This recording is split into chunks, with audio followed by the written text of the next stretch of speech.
365 podcast. And before we go any further, you should know who you're listening to. I'm Chris Marzarella, and I've been under a barbell for about 40 years. I started lifting as a teenager at the beautiful age of 14 years old. I've competed, I've coached, I've judged, and I currently promote shows for the OCB. I've worked with beginners who didn't know how to hinge, lifers who never missed a session, and athletes who learned really quick that Instagram strength and platform strength are not the same thing. I've trained people who wanted to get strong, people who wanted to get jacked, and people who just wanted their body to stop hurting so that they could live their lives. And I've made every mistake you can make when you train hard for decades. I've chased numbers when I shouldn't have. I've chased fatigue like it meant something.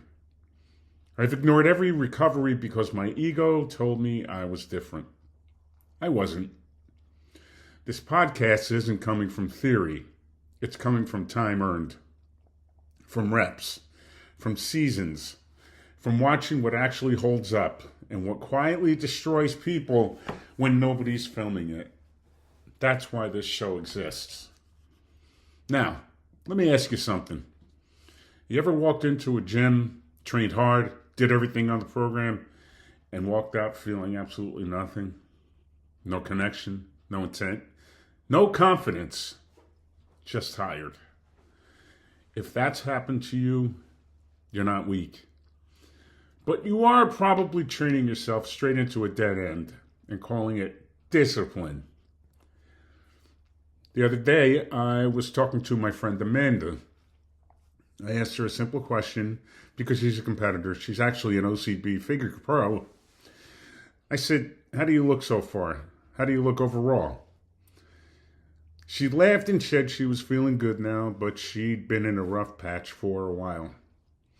After a show last year, she finally got her head straight again. She said her body recomp was coming back. Her mind-muscle connection was back. She put on a few Christmas pounds, but it didn't bother her. She said she was back on track and actually looking forward to what's coming this season. Then she asked me something that stopped the conversation cold. She asked, "Have you ever gone through a phase where you don't feel anything when you lift and you're just going through the motions?" She said it was awful, that she was stuck in that rut for pretty much all of last year. That question? That's not beginner talk. That's not laziness. That's an experienced lifter realizing something isn't working anymore. And here's where the psychology comes in. What she was describing wasn't a lack of motivation. It was central fatigue. When the nervous system is cooked, your muscles can still work, but your brain stops buying in. Research shows perceived effort skyrockets before physical capacity is actually gone.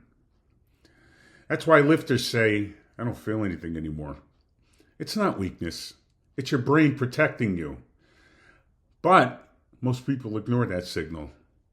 And I told her something simple. 1 or 2 bad weeks doesn't break you. What breaks people is pretending those weeks don't matter. The best thing I've done over the years is to keep from that turning into a bad year is deloading every 6 weeks. That's about my attention span too. And science backs it up. Planned reductions in volume and intensity restore neural drive, reduce joints, and improve long-term performance. I change grip, I adjust range, I clean up execution. I let my joints calm down and reset so my head can wake back up. She told me that made a lot of sense. She said she used to hate deload weeks, but now she actually likes them because they make you hungry to get back to real numbers. What's a dead end most lifters hit? That conversation sums up why most lifters stall out. They don't plan recovery. They wait for it to be forced. They don't manage fatigue. They chase it. And then they're shocked when motivation disappears and performance flatlines. Most lifters don't realize they're in trouble until their joints start voting. Elbows ache, hips feel off, shoulders stop trusting heavy pressing. Sleep gets lighter, recovery slows down, warm-ups take longer than the actual workout used to. And instead of adjusting, they push harder. That's not toughness. That's panic. That's stupidity with a spreadsheet.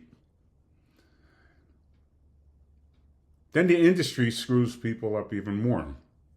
You're told you have to choose train for strength or train for size. Powerlifters chase numbers until movement quality sucks. Physique athletes chase fatigue until they can't actually produce force or move the next day.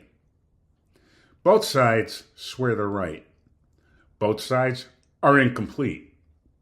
Strength without muscle is fragile. Muscle without strength lies. Training for life requires both. And the research agrees. Mechanical tension builds muscle. Muscle increases force potential.